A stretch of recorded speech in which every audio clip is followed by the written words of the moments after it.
So aspirants neural system आणि endocrine system ह्या दोनच सिस्टम असतात ज्यांना आपल्या बॉडीवरती काही ना काही इफेक्ट आहे, काही ना काही रिस्पॉन्स आहे. जसं की तुम्ही पाहता की दोघांचं नेचर वेगवेगळं आहे. सो न्यूरल सिस्टमचं नेचर कम्प्लिटली वेगळं आहे, हॉर्मोनल सिस्टमचं नेचर हे कम्प्लिटली वेगळं आहे. न्यूरल सिस्टमचे फंक्शन्स कम्प्लिटली वेगळे आहेत, हॉर्मोनल सिस्टमचे फंक्शन्स काही कम्प्लिटली वेगळे आहेत. दोघांमध्ये काही गोष्टी सिमिलर पण आहेत. काही न्यूरो ट्रान्समिटर्स हे हॉर्मोनचं काम करतात, तर काही हॉर्मोन्स हे न्यूरो ट्रान्समिटरचं पण काम करतात. पण दोघांचा जो सिस्टम आहे तो कम्प्लिटली वेगळा आहे. पण दोन्ही सिस्टमचा आपल्या बॉडीवरती इफेक्ट आहे. आपली बॉडी फिजिओलॉजिकली, आपली बॉडी मेंटली, आपली बॉडी हेल्थ कंडिशननी, आपली बॉडी आपल्या बॉडीच्या वेगवेगळ्या स्टेजेसमध्ये हे डेव्हलप करण्याचं काम ही हॉर्मोनल सिस्टम करत असते. तर आपल्या बॉडीमध्ये जेवढे सेन्सेशन्स आहेत, टेस्ट असेल, आपल्या बॉडीमध्ये इमोशनल सेन्स असेल, आपल्या बॉडीमध्ये हीट सेन्स असेल, टच सेन्स असेल, आपल्या बॉडीमधले वेगवेगळे रिफ्लेक्सेस असतील, तर हे कंट्रोल करण्याचं काम ही न्यूरल सिस्टमचं असतं. फ्रेंड्स, त्यामुळे हा वर्ड इथे देण्यात आलेला आहे की neural system and hormonal system are jointly coordinate with each other, आणि ते नॉर्मल बॉडी फंक्शनसाठी काम करतात. यासोबतच तुमच्या समोर एक क्लासिफिकेशन आहे न्यूरल सिस्टमचं क्लासिफिकेशन. आपण याला लास्ट लेक्चरमध्ये पण घेतलेलं आहे फ्रेंड्स. न्यूरल सिस्टमचे दोन क्लास आहेत. That is nervous tissue, nervous system, central nervous and the peripheral. Brain and spinal cord, then पेरिफेरलमध्ये सोमॅटिक अँड द ॲटोनॉमिक, ॲटोनॉमिकमध्ये ॲटोनॉजिक अँड द कोलिनर्जिक, आणि त्याच्यामध्ये पुन्हा मायमेटिक आणि लायटिक, हे आपण पाहिलेलं आहे. तर एस्पायरेंट्स, आता आपण जातोय एक इम्पॉर्टंट बीटकडे, आणि तो म्हणजे what is a meaning of neuron. Neuron हा कोण असतो तुम्हाला माहिती असू दे एस्पायरेंट्स. नर्वस टिश्यू ही दोन कॉम्पोनंटनी बनलेली असते. एक असतात न्यूरॉन्स, तर दुसरे असतात न्यूरोग्लायल सेल्स. फर्स्ट वन असतो न्यूरॉन, तर दुसरे असतात aspirants neuroglial cells. Neuroglial cells हे न्यूरॉनचे सपोर्टिव्ह सेल असतात जे नर्वस टिश्यू बनवतात. न्यूरॉन हे मेन सेल असतात, that is fundamental and the functional unit of the nervous system, that is called neuron. Neuroglial सेल्समध्ये आपल्याकडे ॲस्ट्रोसाइट्स येतात, आपल्याकडे इपिंडायमल सेल्स येतात, आपल्याकडे शॉन सेल येतात, आपल्याकडे ऑलिगोडेंड्रोसाइट्स येतात. तर हे सेल्स असतात न्यूरोग्लायल सेल्स. मग आता यांच्यामध्ये पण एक थोडंसं डिफरन्सिएशन असतं. कोणतं डिफरन्सिएशन असतं सांगा, की काही न्यूरोग्लायल सेल्स हे सीएनएस मध्ये असतात, तर काही न्यूरोग्लायल सेल्स हे पीएनएस मध्ये असतात. सेंट्रल नर्वस सिस्टम मध्ये न्यूरोग्लायल सेल्स कोण कोण असतात पहा, तर इपिंडायमल सेल असतात. यांचं काम असतं सेरिब्रोस्पायनल फ्लुइड सिक्रेट करण्याचं. आपण पाहतो एस्पायरेंट्स न्यूरोग्लायल सेल्स. याच्यामध्ये पहिला सेल आहे दॅट इज द इपिंडायमल सेल, ज्याचा रोल असतो CSF सिक्रेशन करण्याचा. सेकंड वन असतो ऑलिगोडेंड्रोसाइट्स, तर हे सपोर्टिव्ह सेल असतात एस्पायरेंट्स. हे सेंट्रल नर्वस सिस्टम मध्ये हे तुम्हाला मायलिन शीट बनवण्याचं काम करतात. यानंतर पहा नेक्स्ट वन आहे ॲस्ट्रोसाइट्स. ॲस्ट्रोसाइट्स हे असतात जे आपल्या ब्रेनमध्ये ब्लड ब्रेन बॅरियर बनवण्याचं काम करतात. आणि मायक्रोग्लाया सेल्स आहेत एस्पायरेंट्स, तर हे ब्रेनमध्ये स्कॅव्हेंजर सेलचं काम करतात. तर असं प्रत्येकाचा इथं रोल आहे. यानंतर आहे तुमचा सॅटेलाइट सेल्स, हे सपोर्टिव्हचं काम करतात. आणि यानंतर असतो शॉन सेल.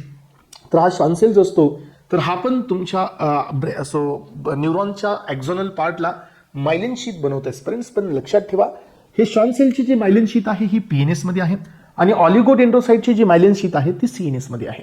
तर हे असतात तुमचे न्यूरोग्लायल सेल्स. नर्वस टिश्यू हे दोन कॉम्पोनंट्सनी बनलेले आहेत. एक असतात न्यूरॉन, तर दुसरा क्लास असतो न्यूरोग्लायल सेल्स. न्यूरोग्लायल सेल्समध्ये पण दोन क्लास आहेत. Neuroglial cells which is existed in the central nervous system, neuroglial cells which is existed in the peripheral nervous system.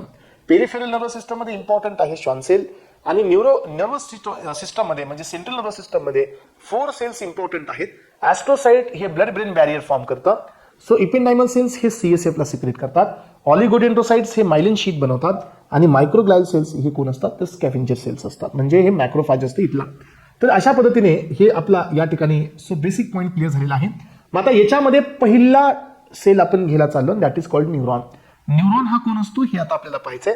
तर न्यूरॉन एक नर्वस सेल आहे, fundamental unit of the brain and the nervous system. तर हे structural and fundamental unit आहे, कारण याच्यावरतीच nervous system ही completely depend असते aspirants. मग आता याच्यामध्ये आपल्याकडे 3 टाईपचे न्यूरॉन्स आहेत. यातील पहिला न्यूरॉन आहे that is afferent neuron. Afferent न्यूरॉनला सेकंड नेम असतो सेन्सरी न्यूरॉन. सेन्सरी न्यूरॉन कोण असतात एस्पायरेंट्स, की for example someone is touching to you, जर तुम्हाला कोणी इथं टच करत असेल तर हे सेन्सेशन ब्रेनकडे घेऊन जाणे, हे जे न्यूरॉनचं जो वर्किंग असते त्या न्यूरॉनला आपण म्हणतो सेन्सरी न्यूरॉन. यानंतर हे जे इम्पल्सेस असतात किंवा जे इन्फॉर्मेशन असते ही पेरिफेरल नर्वस सिस्टम कडून ही घेऊन जात असते सेंट्रल नर्वस सिस्टम कडे, म्हणजे पीएनएस कडून ही इन्फॉर्मेशन कॅरी करतात सीएनएस कडे, आणि हे सेन्स करून घेऊन जात असतात. त्यामुळे हे न्यूरॉन्स सेन्सरी न्यूरॉन्स असतात. यानंतर असतात तुमचे इफेरंट न्यूरॉन्स. इफेरेंट न्यूरॉन याचा अर्थ असा असतो एस्पिरंट्स की जे न्यूरॉन्स हे सेंट्रल नर्वस सिस्टम कडून हे इम्पल्सेस पेरिफेरल नर्वस सिस्टम कडे घेऊन जातात. तुम्हाला माहिती आहे सुद्धा, प्रत्येकाला हे पॉईंट क्लिअर असायलाच पाहिजे की जर तुम्हाला कोणी इथं टच करत असेल, if someone is touching to you, तर टच केल्यानंतर तुम्हाला जो रिकॉग्नाइज होतो तर इथं रिकॉग्नाइज होतो, याचा अर्थ हे सिग्नल ब्रेनकडे जात नाही असा विषय नाहीये.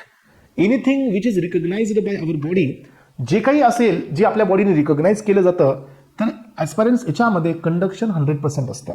याचा अर्थ असा असतो की someone is touching to you, तर डेफिनेटली ही जी इम्पल्सेस आहेत किंवा हे जे सेन्सेशन आहे, हे सेन्सेशन आधी ब्रेनकडे जाणार, ब्रेनकडे हे सेन्सेशन जाणार आहे, त्यानंतर ब्रेन ह्या सेन्सेशनला रिकॉग्नाइज करणार आहे आणि ब्रेनमध्ये रिकॉग्नेशन होतं की इथं कोणता सेन्सेशन तुम्हाला टच करतोय आणि त्याच वेळेला तुम्हाला समजतं. मग ब्रेनकडून तो रिस्पॉन्स हा वापस येतो मोटार नर्वनी आणि आपण तिथून आपला हात बाजूला काढतो. याचा अर्थ ॲस्पिरंट्स की आपल्याला जर हे सेन्सेशन जर समजून घ्यायचं असेल, सेन्सेशन जाणून घ्यायचं असेल, तर तुम्हाला त्या इम्पल्सेसला ब्रेनपर्यंत पोहोचावंच लागतं. जर एखादं इम्पल्स, एखादं सेन्सेशन जर ब्रेनपर्यंत पोहोचत नाही, याचा अर्थ ते आपल्याला रिकॉग्नाइज होतच नसतं. फॉर एक्झाम्पल की आपल्या लोकल पर्टिक्युलर एरियाला जर आपण लोकल एनेस्थेटिक्स दिले ॲस्पिरंट्स, तर लोकल एनेस्थेटिक या न्यूरल कंडक्शनला ब्लॉक करतात. त्यामुळे आपल्याला तिथं कुणी टच करत असेल, तिथं काही स्टिचेस घेत असतात किंवा तिथं काही मायनर ऑपरेशन होत असतील, ॲस्पिरंट त्याचं सेन्सेशन आपल्याला होत नसतं. याचा अर्थ जो सेन्सेशन हे ब्रेनपर्यंत पोहोचत नाही, ते सेन्सेशन आपण रिकॉग्नाइज करू शकत नाही. जर आपण काही रिकॉग्नाइज करू शकतोय तर डेफिनेटली ते आपल्या ब्रेनपर्यंत पोहोचतंय. म्हणून ब्रेनकडे इम्पल्स घेऊन जाणारे neurons, that is the efferent neurons. ब्रेनकडून इम्पल्सेस वापस पेरिफेरल नर्वस सिस्टमकडे घेऊन जाणारे neurons, that is called as efferent neuron. मग यांना आपण नाव देत असतो मोटार न्यूरॉन्स. हे मोटार नर्व असतात. सो हे कॅरी करतात signal from the brain to the peripheral nervous system. तर हे सीएनएस कडे इम्पल्सेस कुठे घेऊन येतात? पीएनएस कडे घेऊन येत असतात ॲस्पिरंट्स. यानंतरचा नेक्स्ट क्लास असतो दॅट इज इंटरन्यूरॉन्स. इंटरन्यूरॉनचा मिनिंग असतो जे न्यूरॉन्स हे दोघांच्या मध्ये असतात. हे न्यूरॉन्स तुम्हाला पीएनएस मध्ये पाहायला मिळत नाहीत. These neurons are absent in the peripheral nervous system. हे न्यूरॉन्स प्रेझेंट असतात स्पायनल कॉर्ड मध्ये, म्हणजे it is a part of the central nervous system. तर हे सेंट्रल नर्वस सिस्टम मध्ये हे न्यूरॉन्स प्रेझेंट असतात. यामुळे इंटरन्यूरॉन्सला सेकंड नेम असतं. So this neurons are also known as a association neurons. याला आपण दुसरं नाव देतो ॲस्पिरंट्स, असोसिएशन न्यूरॉन. मग आता आपल्याकडे नेक्स्ट बीट आहे a typical structure of neuron. So एक न्यूरॉन मध्ये किती कॉम्पोनंट्स असतात? तर ॲस्पिरंट लक्षात घ्या, न्यूरॉनकडे असते cell body, it is also called as a soma. यानंतर सेकंड पार्ट असतो ते म्हणजे hair like structure, that is dendrites. And long projection असतं, लॉंग प्रोसेस असते, दॅट इज कॉल्ड एक्झॉन. आणि अजून एक शेवटचा पार्ट असतो aspirant, that is nerve end terminal, और it is also called as a telodendria. तर एवढे कॉम्पोनंट्स हे न्यूरॉनमध्ये असतात. आपण पाठीमागच्या एका स्ट्रक्चरच्या एक्सप्लेनेशनच्या हेल्पनी आपण न्यूरॉनचं बेसिक हे कव्हर केलेलं होतं ॲस्पिरंट्स. यामध्ये पहा, आता ही जी सेल बॉडी असते तर याला आपण सोमाही म्हणू शकतो. It is also called as a cyton आणि इट कंटेन्स युनिन्यूक्लिएटेड सायटोप्लाझम. याचा अर्थ याच्यामध्ये पण न्यूक्लियस असतो आणि हा सिंगल न्यूक्लियस याच्यामध्ये प्रेझेंट असतो aspirants. So except centrioles, it is required for the cell division. Centrioles सोडता या न्यूरॉनमध्ये ते सगळे कॉम्पोनंट्स असतात जे एका सेलमध्ये असतात. आणि एवढ्याच एका गोष्टीमुळे न्यूरॉनकडे सेल डिव्हिजनची पॉवर नाही आहे. Neuron do not have the power of cell division. So यानुसार तुम्ही हा पार्ट क्लिअर केला आहे. याच्या पुढे जातोय आपण एक्झॉनकडे. तर एक्झॉन हे काय आहे सांगा. सो एक्झॉन एक लॉंग प्रोसेस आहे ॲस्पिरंट्स, जे की लॉंगेस्ट पार्ट असतो न्यूरॉनचा, which is covered by the axoplasm. याच्यामध्ये एक्झॉन आहे, त्याला एक प्लाझ्मा मेम्ब्रेन आहे आणि त्याच्यामध्ये तुम्हाला त्याचा पण थोडासा स्पेस मिळेल, दॅट इज द एक्झोलेमा. ही त्याची मेम्ब्रेन असते ॲस्पिरंट्स. एक्झोलेमा ही मेम्ब्रेन असते आणि एक्झोप्लाझम म्हणजे त्याच्यामधला स्पेस असतो. एक्झॉनच्या मधला गॅप असतो, म्हणजे सायटोप्लाझमिक पार्ट असतो. The axon hillock is the site where the action potential trigger. तुम्हाला मी सांगितलं होतं की जसं एखादा न्यूरॉन हा ऍक्टिव्हेट होतो, न्यूरॉन ज्यावेळेला रेस्टिंगमध्ये असतो त्यावेळेला त्याचं जे रेस्टिंग मेम्ब्रेन पोटेन्शियल असतं ते किती असतं? -70 मिलीव्होल्ट असतं. मग जसं एखादा सिग्नल न्यूरॉनला ऍक्टिव्हेट करतो तसं सोडियमचं इन्फ्लक्स होतं. सोडियम इन्फ्लक्स होते ॲस्पिरंट्स आणि एक पर्टिक्युलर लेवलला ते जे पोटेन्शियल आहे हे थ्रेशहोल्ड पोटेन्शियलला रिच आउट होतं. सो जनरली हे थ्रेशहोल्ड पोटेन्शियल हे -55 मिलीव्होल्ट्स असतं. जसं थ्रेशहोल्ड पोटेन्शियल रिच आउट होईल तसं voltage gated sodium channel open होतात आणि लार्ज अमाऊंटमध्ये सोडियम हे न्यूरॉनच्या मध्ये येतं and the charge is become +30, that is depolarized. आणि डिपोलराइज्ड चार्ज झाल्यानंतर एक्झॉन हिलॉक ही एक रिजन असते. मी तुम्हाला कालच्या त्या डायग्राममध्ये हे क्लिअर केलं होतं. एक्झॉन हिलॉक ही जी रिजन असते ॲस्पिरंट्स ही फायर करते. मग हे न्यूरल फायरिंग झाल्यानंतर ते जे पोटेन्शियल आहे, ॲक्शन पोटेन्शियल, हे नोड्स टू नोड्सनी हे आता टेलोडेंड्रियापर्यंत पोहोचणार असते स्पेरेंट्स. ही याची इम्पॉर्टंट प्रोसेस आहे. The terminal part of the axon is called as a telodendrion and the button shaped असतं हे स्ट्रक्चर. It is called as a synaptic knob. जे शेवटीचे जे बटन शेपचे असतात त्याला आपण सायनॅप्टिक नॉब असं म्हणतो. आणि त्यांच्यामध्ये आपल्या न्यूरो ट्रान्समिटरचं सिंथेसिस होतं. तुम्हाला सगळ्यांना माहिती आहे की आपल्याकडे न्यूरॉन्स आहेत, तर ह्या 2 न्यूरॉनमध्ये ट्रान्समिट करणारा एक केमिकल मेसेंजर असतो that is called as a neuro transmitter. आणि हे कुठे असतात? हे न्यूरॉनच्या सगळ्यात शेवटचे जे बटन लाईक स्ट्रक्चर असतं ना, that is called as a synaptic knob or the button shape. यालाच आपण म्हणत असतो एंड नर्व टर्मिनल. याच्यामध्ये यांच्यामध्ये वेसिकल्स असतात आणि वेसिकल्समध्ये हे केमिकल मेसेंजर असतो and that is called as a neurotransmitter. More mitochondria found in the telodendrion. Telodendrion, which synthesize the neurotransmitter like acetylcholine, like histamine, like noradrenaline, like adrenaline, like serotonin, like gamma aminobutyric acid, like glutamine. असे सगळ्या न्यूरॉन्समध्ये सर्व प्रकारचे प्रत्येक टाईपच्या न्यूरॉनमध्ये प्रत्येक टाईपचे न्यूरोट्रान्समिटर synthesise होतात. For example, जर न्यूरॉन हे पॅरासिम्पॅथेटिकचे असतील तर न्यूरोट्रान्समिटर ॲसिटिलकोलिन आहे. न्यूरॉन हे सिम्पॅथेटिकचे असतील तर त्याच्या एंड नर्व टर्मिनलमध्ये नॉरएड्रेनालिन आहे. न्यूरॉन जर हिस्टामिनर्जिक असतील तर त्याच्या एंड नर्व टर्मिनलमध्ये हिस्टामिन आहे. न्यूरॉन जर सेरोटॉनर्जिक असतील तर त्याच्या एंड टर्मिनलमध्ये सेरोटोनिन आहे. न्यूरॉन जर समजा गॅमा ब्युट्रिकचे असतील, गाबामिनर्जिकचे, तर त्याच्या एंड नर्व टर्मिनलमध्ये गाबा आहे. याचा अर्थ टाईप ऑफ न्यूरॉनवरती डिपेंड असतं की टाईप ऑफ न्यूरो ट्रान्समिटर त्यामध्ये कोणता असेल. आणि हे आपण इथं पाहिलेलं आहे. यानंतर पाहायचं डेंड्रॉन जे असतात हे एक कोण असतात? हेअर लाईक ब्रांचेस असतात ज्यांच्यावरती रिसेप्टर प्रेझेंट असतात. रिसेप्टर कोणते असतात माहिती आहे? तर यांच्यामध्ये निकोटिनिक न्यूरल रिसेप्टर असतात ॲसिटिलकोलिनचे, जे की ऍक्टिव्हेट केले जातात वाया ॲसिटिलकोलिन. यानंतर पाहायचं मी तुम्हाला सांगितल्याप्रमाणे इथं हे सगळे सेल्स आलेले आहेत. यामध्ये पहिला आहे ॲस्ट्रोसाइट, सेकंड आहे ऑलिगोडेंड्रोसाइट्स, थर्ड सेल आहे मायक्रोग्लायोसाइट्स म्हणजे मायक्रोग्लाया. हे 3 सेल झाले. चौथा सेल कोण होता? इपेंडायमल. ते तुम्हाला मी डायग्राम मध्ये दाखवला. इपेंडायमल जो होता तो सीएसएफच्या प्रोडक्शनसाठी होता. हा ॲस्ट्रोसाइट जो आहे हा ब्लड ब्रेन बॅरियरचं या ठिकाणी फॉर्मेशन करतो. हा स्टार शेप्ड असतो एस्परंट आणि it is most abundant. Blood brain barrier काय असते माहिती आहे का? ब्लड ब्रेन बॅरियर ही आपल्या सेंट्रल नर्वस सिस्टमचं प्रोटेक्शन आहे, जे लिपोफिलिक बॅरियर आहे. हायड्रोफिलिक कंपोनंट्सला अलाऊ नाही करत to enter into the central nervous system. त्यामुळे ब्लड ब्रेन बॅरियर फॉर्म कोण केली, त्याला तयार कोण केलं, याचं फॉर्मेशन कोण केलं, असं क्वेश्चन तुम्हाला एक्झाममध्ये येऊ शकतो. तर सांगून ठेवायचं आहे स्वतःला की ब्लड ब्रेन बॅरियर ही ॲस्ट्रोसाइटनी बनवली जाते आणि ॲस्ट्रोसाइट्स हे स्टार शेप्ड असतात. अजून एक महत्वाचा बीट आहे याच्यामध्ये की नर्वस टिश्यूमध्ये मोस्ट अबंडंट हा सेल आहे. यानंतरचा सेकंड वन आहे ऑलिगोडेंड्रोसाइट्स. ऑलिगोडेंड्रोसाइट्स हे कोण बनवतात एस्परेंट्स? तर हे आपल्या सेंट्रल नर्वस सिस्टम मध्ये राईट हे मायलिन शीथ बनवतात. सेंट्रल नर्वस सिस्टम मध्ये मायलिन शीथ बनवतात around the axonal part, peripheral nervous system मध्ये नाही. मायक्रोग्लाया सेल्स हे स्कॅव्हेंजर सेल्स आहेत एस्परेंट्स सीएनएसचे. हे फॅगोसाइटिक नेचरचे असतात. फॉर एक्झाम्पल एखादं फॉरिजन सबस्टन्स, फॉर एक्झाम्पल एखादा बॅक्टेरिया, फॉर एक्झाम्पल एखादा व्हायरस हे जर सेंट्रल नर्वस सिस्टम मध्ये एंटर करत असेल तर त्यांना इंगल्फ करून घेण्याची जी पॉवर असते तर ही मायक्रोग्लायोसाइट्स मध्ये असते. म्हणून हे सेंट्रल नर्वस सिस्टमचे कोण असतात? तर हे सेंट्रल नर्वस सिस्टमचे स्कॅव्हेंजर सेल असतात आणि म्हणून यांना एक्झाम मध्ये हे विचारण्याचा जास्त ट्रेस केला जातो, कारण हे मॅक्रोफॅज इन द सीएनएस असंही म्हणून विचारलं जाऊ शकतं. यानंतर पाहायचं पॅरेंट्स आपल्याकडे नेक्स्ट सेल आहे शॉन सेल. तर शॉन सेल हा मोस्ट अबंडंट सेल आहे कुठे? पेरिफेरल नर्वस सिस्टम मध्ये.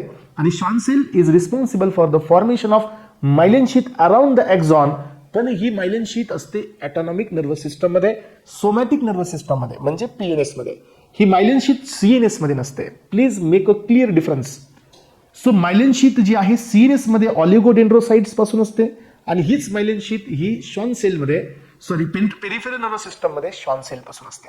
तर एस्पिरंट्स कॉम्पिटेटिव्ह एक्झाम मध्ये जीपॅट मध्ये नायपर मध्ये असे क्वेश्चन्स खूप कॉमनली आलेले आहेत, त्यामुळे या क्वेश्चनला थोडंसं तुम्ही ट्रेस करणं गरजेचं आहे. यानंतर पहा एस्पिरंट्स आपल्याकडे नेक्स्ट क्लास आहे न्यूरो ट्रान्समिटर्स. तर न्यूरो ट्रान्समिटर कोण आहे?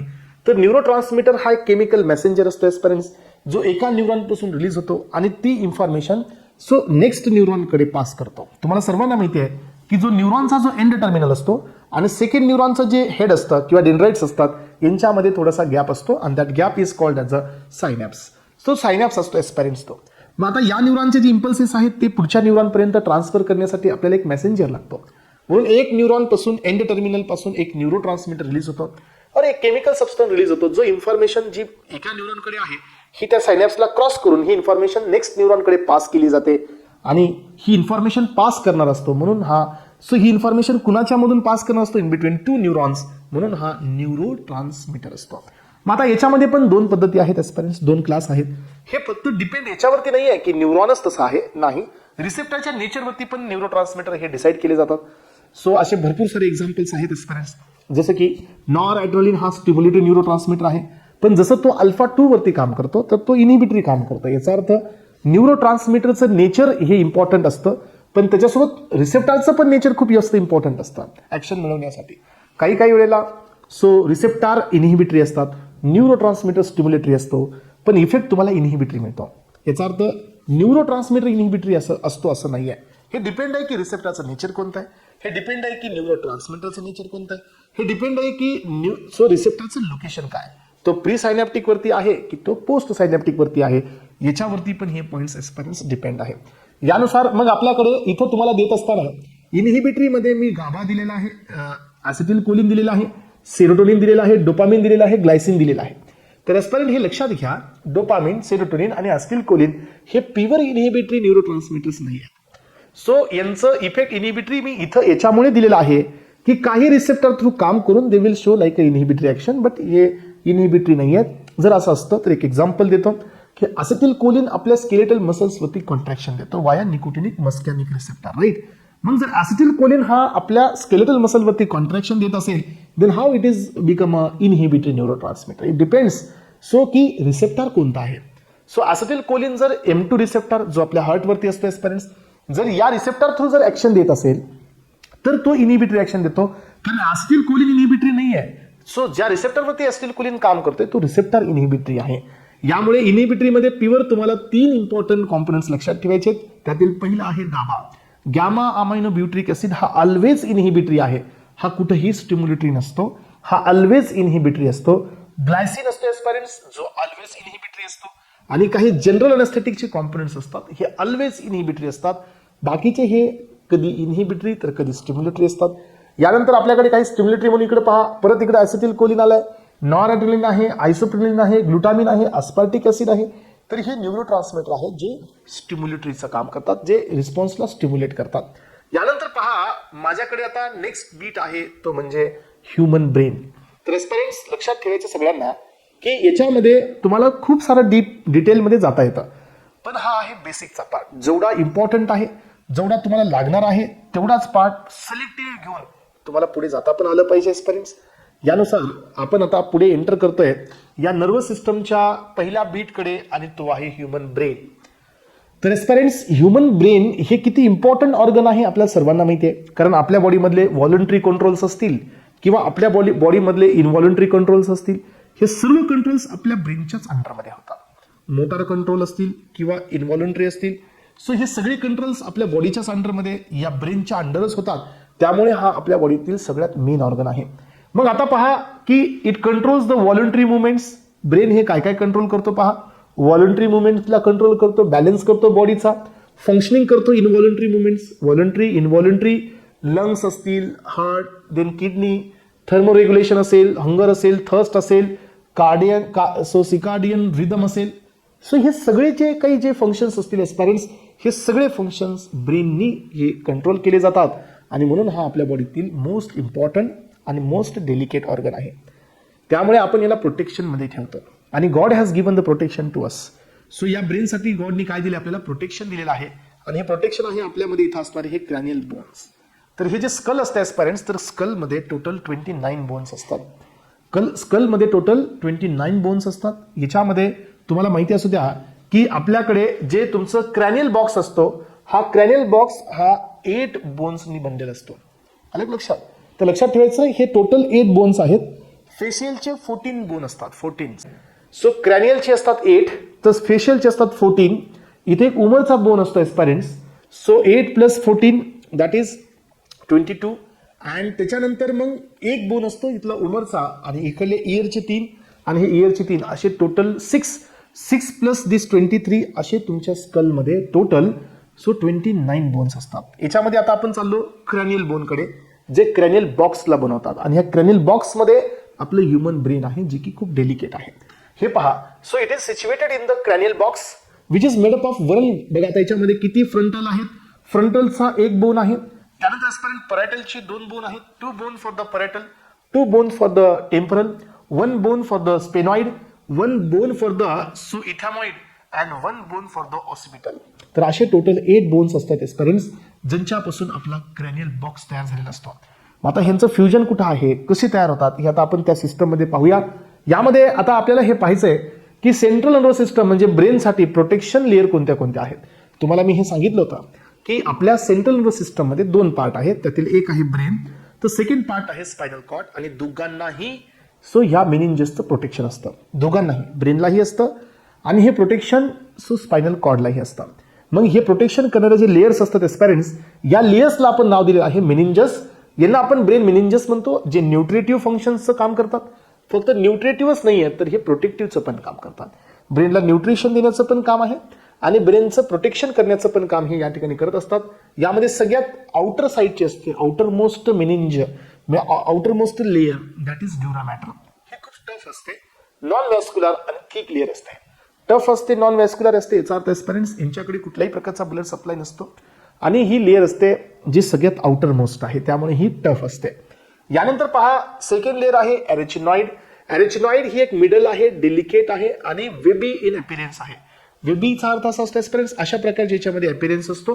आणि the space between the dura mater, मग आता वरती जी आहे ती ड्युरा मॅटर आहे, खाली जी आहे ती एरेचिनॉइड आहे. ड्युरा मॅटर आणि एरेचिनॉइडच्या मध्ये थोडासा स्पेस असतो aspirants. This space is called the sub ड्युरल space. हा सब ड्युरल स्पेस असतो आणि हा स्पेस फिल्ड केला जातो विथ द सेरिब्रोस्पायनल फ्लुइडने. CSF ने हा स्पेस भरलेला असतो. यानंतरची नेक्स्ट लेअर आहे that is the pia matter. ही सगळ्यात इनरमोस्ट मेनिंजस आहे. यामध्ये ही सगळ्यात इनरमोस्ट आहे, डेलिकेट आहे, म्हणजे ही टफ नाही आहे, ही खूप डेलिकेट आहे, हायली व्हॅस्क्युलर आहे. याचा अर्थ काय ऍस्पिरंट्स की ही जी लेअर आहे यांच्याकडे ब्लड वेसल्सचा सप्लाय आहे, म्हणजे हे व्हॅस्क्युलर आहे. Lies to in close contact with the CNS आणि हे CNSच्या खूप क्लोज आहे बिकॉज ही सर्वात इनरमोस्ट आहे. त्यानंतर या लेअरमध्ये पेन रिसेप्टर्स बी आहेत, या पिया मॅटरवरती ब्लड वेसल बी आहेत. आणि हे पहा यांच्यामध्ये, आणि त्याच्यावरती जी लेअर होती कोणती, एरेचिनॉइड. एरेचिनॉइड आणि पिया या दोघांच्या मध्ये पण एक स्पेस असतो aspirants. This space is called as a sub arachnoid space. याच्या आधीचा जो स्पेस होता एरेचिनॉइड आणि ड्युरा मधला, दॅट इज सब ड्युरल स्पेस. आता जो स्पेस आहे तो आहे sub arachnoid space and this space is also filled with the cerebrospinal fluid. इथं जे सेरिब्रोस्पायनल फ्लुइड असते aspirants, it is secreted by anterior choroid plexuses and the posterior choroid plexuses असतात, जे इथं CSF ला सिक्रेट करतात. हा पण क्वेश्चन खूप इम्पॉर्टंट आहे. आणि इथंही CSF आहे आणि सब ड्युरल स्पेसमध्ये पण CSF आहे ऍस्पिरंट्स. आणि या ठिकाणी आपण हा पार्ट इथं पाहिला. यानंतर मी तुमच्या समोर घेऊन आलेलो आहे CSF. बघा की CSF म्हणजे काय, तर ही आहे सेरिब्रोस्पायनल फ्लुइड. सेरिब्रोस्पायनल फ्लुइड, याचं रोल, याचे फंक्शन्स आपण इथं पाहणार आहोत. हे कुठल्या कुठल्या लोकेशनला प्रेझेंट असतं हे पण आपल्याला पाहायचं aspirants. It is secreted by the choroid plexuses आणि याच्यामध्ये 2 कोराइड प्लेक्झसेस असतात, anterior choroid plexuses and the posterior choroid plexuses of the pia mater. आणि हे सेरिब्रोस्पायनल फ्लुइड प्रेझेंट असतं वेंट्रिकल्स ऑफ द ब्रेन. तर ऍस्पिरंट आता तुम्हाला इथं थोडंसं अजून मला वाटतं की डिटेलमध्ये जाणं गरजेचं आहे, कारण हे पॉईंट तुम्हाला एक्झाममध्ये येऊ शकतो. हे वेंट्रिकल्स थोडंसं समजून घेण्याचा प्रयत्न करा. हे पहा, दिस इज अँड द वेंट्रिकल्स, हे जे आहेत ऍस्पिरंट्स तर हे ब्रेनचे वेंट्रिकल्स आहेत. हे वेंट्रिकल्स म्हणजे इनर कॅव्हिटी असते जिथं सेरिब्रोस्पायनल फ्लुइड प्रेझेंट असतं. मग वेंट्रिकलमध्ये लॅटरल वेंट्रिकल आहे, वेंट्रिकलमध्ये इंटरवेंट्रिक्युलर फोरामेन आहे, वेंट्रिकलमध्ये थर्ड वेंट्रिकल आहे, वेंट्रिकलमध्ये सेरेब्रल ॲक्वाडक्ट आहे, वेंट्रिकलमध्ये फोर्थ वेंट्रिकल आहे आणि सेंट्रल कॅनल आहे. सेंट्रल कॅनल हे सेंट्रल कॅनल हे स्पायनल कॉर्डमध्ये असतं. हे पहा, मग आता आपल्याला लक्षात ठेवायचं की लॅटरल वेंट्रिकल म्हणजे कोणते वेंट्रिकल्स आहेत, हे दोन्ही साईडचे. हे बघा तुम्हाला इथे दिसतंय. हे राईट हेमिस्फिअर, लेफ्ट हेमिस्फिअर मध्ये जे दिसते तुम्हाला साईडचे ते लॅटरल वेंट्रिकल्स आहेत ऍस्पिरंट्स. जिथं हे दोघं अटॅच झाले तर हे तुमचा या ठिकाणी इंटरवेंट्रिक्युलर फोरामेन म्हणजे इथं असतो तो अटॅचमेंट, इथली ही अटॅचमेंट आहे. यानंतर पहा थर्ड वेंट्रिकल म्हणजे हे लॅटरल वेंट्रिकल आहेत ऍस्पिरंट्स. यांच्यामध्ये एक छोटंसं इथं अटॅचमेंट दाखवली बघा, इथं दिसत असेल तुम्हाला. तर ही असते इंटरवेंट्रिक्युलर फोरामेन, हे असतं तुमचा थर्ड वेंट्रिकल. आणि आतापर्यंत तुम्हाला माहिती असू द्या लॅटरल वेंट्रिकल, इंटरवेंट्रिक्युलर फोरामेन आणि थर्ड वेंट्रिकल हे तिन्ही वेंट्रिकल हे फोर ब्रेन मध्ये असतात. यानंतर पहा जो तुमचा सेरेब्रल ॲक्वाडक्ट असतो हा मिड ब्रेन मध्ये असतो आणि फोर्थ वेंट्रिकल जे असतं ते हिंड ब्रेनमध्ये असतं. हे पण पॉईंट थोडासा इम्पॉर्टंट आहे. आणि हे सेंट्रल कॅनल जे आहे हे स्पायनल कॉर्डमध्ये. तर एस्पायरंट त्याच्यासाठी मी थोडंसं इथं साईडला जाऊन तुम्हाला हा पॉईंट क्लिअर करून देतोय, कारण हा बीट एक्झाममध्ये येऊ शकतो. चला, तर तुम्हाला वेंट्रिकल्स पण मी इथं क्लिअर करून दिलेत एस्पायरंट्स. तर सीएसएफ हे वेंट्रिकल्समध्ये आहे, सीएसएफ हे स्पायनल कॉर्डच्या कॅनलमध्ये आहे, सीएसएफ हे सब ॲरेचोनाइड स्पेस आणि सब ड्युरल स्पेसमध्ये पण आहे. तर एवढ्या लोकेशनमध्ये काय आहे, सेरिब्रो स्पायनल फ्लुइड प्रेझेंट आहे. राईट. यानंतर पहा, आता आपण चाललो नेक्स्ट बीटकडे आणि तो आहे so classification of the brain. ब्रेनचं क्लासिफिकेशन आपण याच्या आधी पण पाहिलंय. आज आपण याला फुल अँड फायनल करायला चाललोय, brain classification.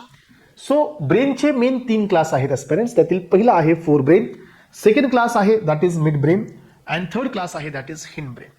Four brain it is also called as the prosencephalon, mid brain it is also known as the mesencephalon, and hind brain याला आपण नाव देत असतो रोम्बेन्सिफॅलोन. फोर ब्रेनमध्ये 2 क्लास येतील, that is first one is डायन्सिफॅलोन, second one येईल तुमचा टेलेन्सिफॅलोन. डायन्सिफॅलोनमध्ये 3 location आहेत, थॅलामस, इपिथॅलामस अँड हायपोथॅलामस. अँड टेलेन्सिफॅलोनमध्ये एकच लोकेशन आहे, that is cerebrum. Aspirant see, this is cerebrum, not cerebellum. Cerebrum it is a part of fore brain, cerebellum it is a part of hind brain. या दोघांमध्ये फरक आहे, लक्षात ठेवा. म्हणून इथं सेरेब्रम येतोय आणि सेरेब्रम हा तुमचा वेगवेगळ्या लोबमध्ये क्लासिफाय होतोय. Frontal lobe, parietal lobe, occipital lobe आणि टेम्पोरल लोब. त्यामुळे ब्रेनचा सर्वात लार्जेस्ट पार्ट जर कोण असेल तर तो सेरेब्रम असतो. 80% ऑफ द ब्रेन हे सेरेब्रम असतं. यानंतर एस्पिरंट्स, सो मिड ब्रेन मध्ये cerebral peduncles, crura cerebri and the corpora quadrigemina हे लोकेशन मिड ब्रेनचे असतं. हिंड ब्रेन मध्ये मेटेन्सिफॅलोन अँड मायलेन्सिफॅलोन आहे. मेटेन्सिफॅलोन मध्ये तुम्हाला पॉन्स आणि सेरेबेलम पाहायला मिळेल, तर मायलेन्सिफॅलोन मध्ये तुम्हाला मेडुला ऑब्लोंगेटा पाहायला मिळेल. एस्पिरंट्स, मेडुला ऑब्लोंगेटा हा ब्रेनचा सर्वात हिंड पार्ट असतो, म्हणजे हा सगळ्यात शेवटचा भाग असतो. तिथून खाली तुम्हाला स्पायनल कॉर्ड चालू होताना पाहायला मिळतं. राईट. तर हा डिफरन्स आपण इथंपर्यंत पाहिला आणि या ठिकाणी आपण ब्रेन हा कॉम्पोनेंट क्लिअर पण केलेला आहे एस्पिरंट्स. याच्यामध्ये आपण पहिला बीट घ्यायला जातोय आता, तो आहे तुमचा सेरेब्रम. सेरेब्रम हा लार्जेस्ट पार्ट आहे ब्रेनचा. येस एस्पिरंट्स, सेरेब्रम हा ब्रेन मधील लार्जेस्ट पार्ट आहे. 80% ऑफ द ब्रेन हे सेरेब्रम आहे. सो यांच्याकडे सर्व एरियाज आहेत. 2 हेमिस्फियर आहेत या सेरेब्रम मध्ये. आपण पाहिलं brain has 2 hemisphere, right hemisphere and left hemisphere. पण हे 2 हेमिस्फियर एकामेकाला अटॅच असतात एस्पिरंट्स. एका बॉडीवरती हे सेट केले जातात and this body is called as a hard body. आणि या बॉडीला रिकॉग्नाइज केलं जातं एका सिम्पल आणि एका युनिक नेमनी, and this unique name is nothing but the corpus callosum. हे पहा, स्टेटमेंट समजून घेण्याचा प्रयत्न करा. 2 hemisphere internally connected with the each other, so with thick band nerve fibres. आणि हे थिक बँड नर्व फायबर असतं कॉर्पस कॅलोसम. यालाच आपण नाव दिलेलं आहे हार्ड बॉडी. मग आता यानंतर एस्पिरंट्स, मी तुम्हाला एकदम सिम्पली आणि एकदम महत्वाचा बीट, तो म्हणजे काय की सेरेब्रमचे लोब्स आणि ह्या लोब्समध्ये असणारे एरियाज. काय पाहतोय आता आपण, सेरेब्रम मध्ये असणारे लोब्स आणि त्या लोब्स मध्ये असणारे एरियाज. कोणते कोणते एरियाज त्या लोब्स मध्ये आहेत. मग आता सगळ्यात पहिल्यांदा आम्ही तुमच्या समोर पहिला एरिया घेऊन येतोय aspirants, and that is what the frontal. Frontal म्हणजे हा समोरचा. फ्रंटल लोब मध्ये कोणते कोणते एरियाज आहेत. यामध्ये पहिला एरिया आहे प्री मोटार एरिया. याला रिकॉग्नाइज करा, PMBA. P stand for pre motor area, which will responsible for the इनव्हॉलंटरी movements, autonomic nervous सिस्टमचे फंक्शन्स. त्यानंतर असतो motor area, voluntary movements, limbs muscles वगैरे. त्यानंतर असतो ब्रोकाज एरिया. हा असे एरियाज एक्झाम मध्ये डायरेक्टली विचारले जाऊ शकतात. Broca's areas for the tongue and the speech and the movement of the vocal cord. यासाठी हे जे फंक्शन्स आहेत आपल्या ब्रेनचे एस्पिरंट्स, तर ते फ्रंटल लोबच्या ब्रोकाज एरियापासून हे कंट्रोल केले जातात. Association areas for the coordination of the movement, interpretation and the storage of the information. त्यासाठी हा असतो तुमचा असोसिएशन एरिया. तर हे झाले फ्रंटल लोब, PNBA एरियाज याच्यामध्ये आपण कव्हर केले. यानंतर असतो पॅरेटल एरिया. पॅरेटल एरिया कुठे असतो, हा इथील असतो मधला.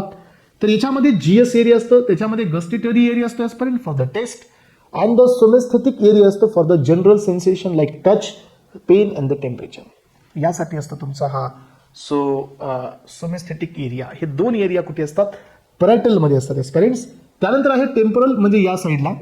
टेम्पोरल म्हणजे इथल्या साईडला जो एरिया असतात आपल्याकडे, Wernicke's area for the understanding the speech, olfactory area for the smell and auditory area for the hearing. So स्मेलसाठी, ऐकण्यासाठी आणि स्पीचच्या अंडरस्टँडिंगसाठी आपल्याकडे इथं एरियाज आहेत टेम्परलमध्ये. शेवटचा आहे ऑसिपिटल आणि यामध्ये महत्वाचा कोण असतो? सो विजन एरिया, जिथं आपण पाहतो पाठीमागे थोडंसं इथं जर तुम्हाला काही लागत असेल तर थोड्या वेळासाठी आपल्याला काय येते, डोळ्यांना थोडीशी अंधारी येते, है ना, डार्क टाइम हा आपला वाढतो. तर हे विजन एरिया हा ऑसिपिटलमध्ये असतो. Area of contact in between the temporal, parietal and occipital lobe हे इथं या ठिकाणी या एरियामध्ये थोडं कनेक्शन असतं. आणि यालाच आपण area of the contact in between बघा, म्हणजे याच्यामध्ये असा एक एरिया असतो ज्यांचं थोडं सगळीकडे कॉन्टॅक्ट आहे.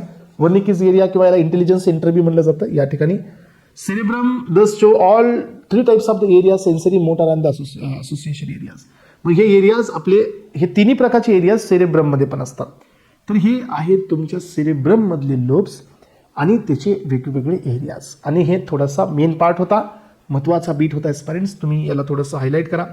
यानंतर पहा, आता पुढे जातोय मी नेक्स्ट बीटकडे आणि तो आहे आपला सेरेबेलम. तर एस्पायरंट्स सेरेबेलम म्हणजे काय, की जो आपला लिटल ब्रेन असतो, जो आपल्या बॉडी मधला छोटा ब्रेन असतो, राईट, याला आपण सेरेबेलम असं म्हणतो, राईट. सेरेबेलम यांच्यामध्ये आणि सेरेब्रम मध्ये काय डिफरन्स असतो पहा. हे पहा aspirants, it is a second largest part of the brain. सगळ्यात लार्जेस्ट आहे सेरेब्रम. सेरेबेलम हा सेकंड लार्जेस्ट आहे. Outer part made up of the grey matter, while inner part is white matter. तुम्हाला माहिती असू द्या हे फरक आहे.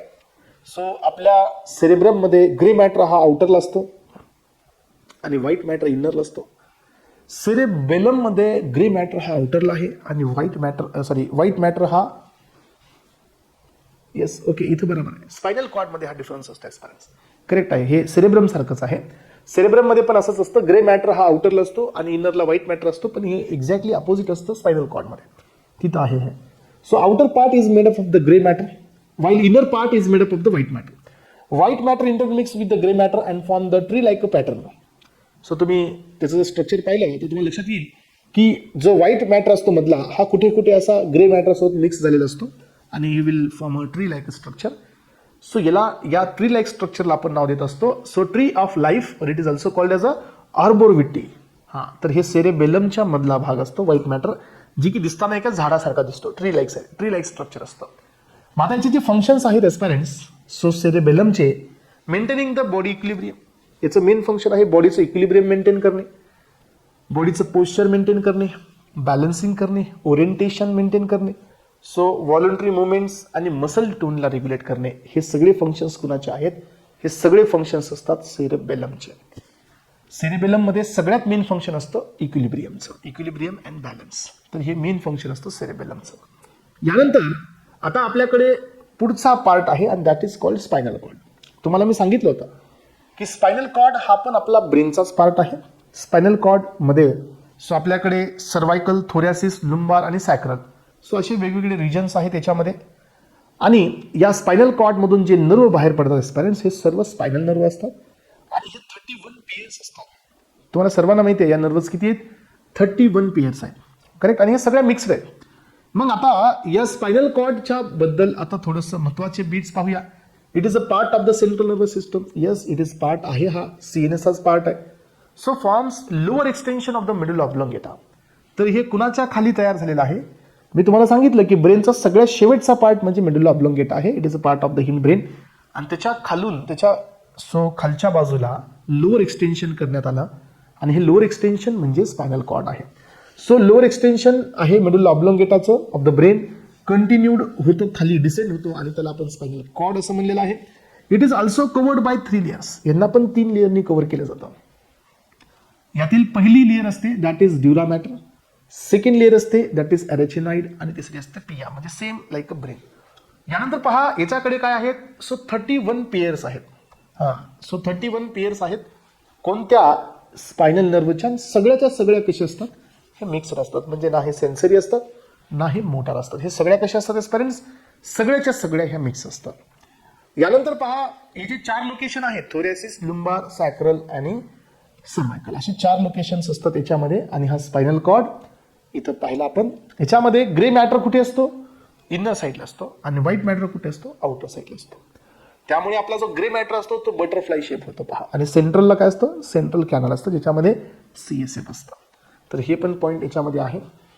यानंतर आता आपण पुढे जातोय आणि तो आहे क्रॅनियल नर्व. ॲस्पायरंट्स हे बघा, या क्रॅनियल नर्व जे आहेत ना, या क्रॅनियल नर्व आहेत 12 आणि हे 12 क्रॅनियल नर्व्स तुमच्यासाठी मला वाटतं पेपरमध्ये एक क्वेश्चन देऊन जाऊ शकतात, तेवढ्या जस्ट हे इम्पॉर्टंट आहे.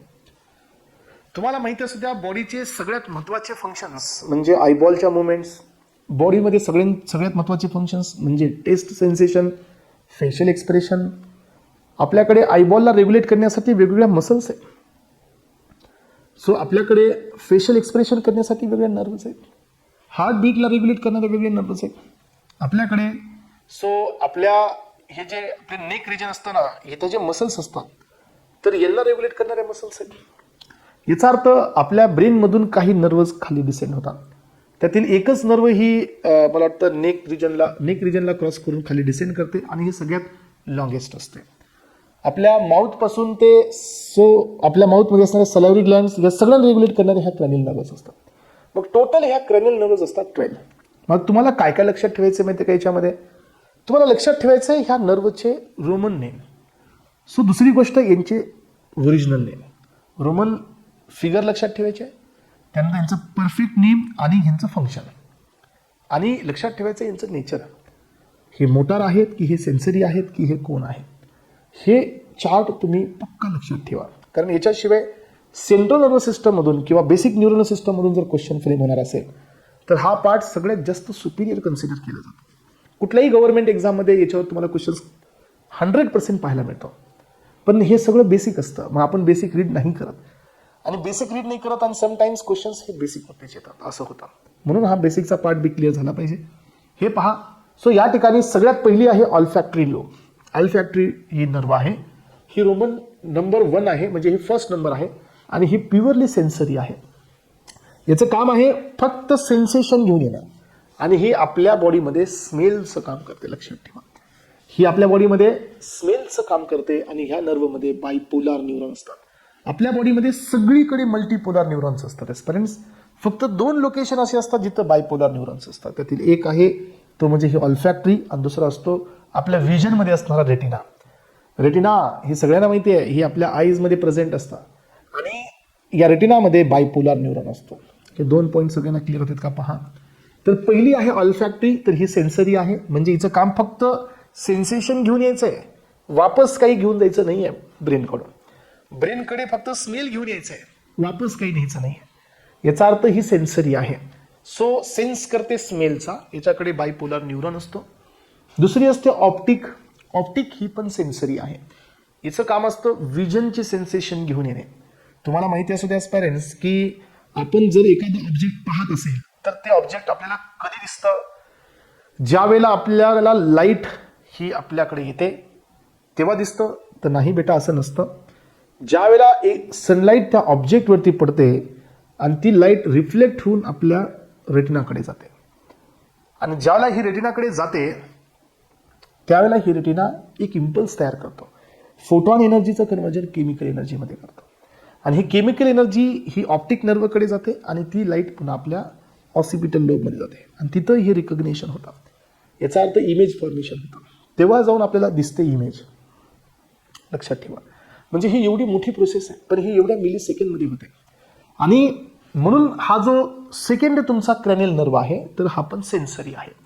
सेन्सरी इन द सेन्स की ही जी नर्व आहे तर हिचं काम फक्त सेन्सेशन आणायचं आहे, वापस काही न्यायचं नाही आहे. त्यामुळे ही व्हिज्युअल इन्फॉर्मेशन कॅरी करत असते. याच्याकडे पण बायपोलर असतो, पण हे ऑप्टिकमध्ये नाही बरं का, रेटिनामध्ये असतो. ऑप्टिक नर्व वेगळी, रेटिना हा पार्ट वेगळा.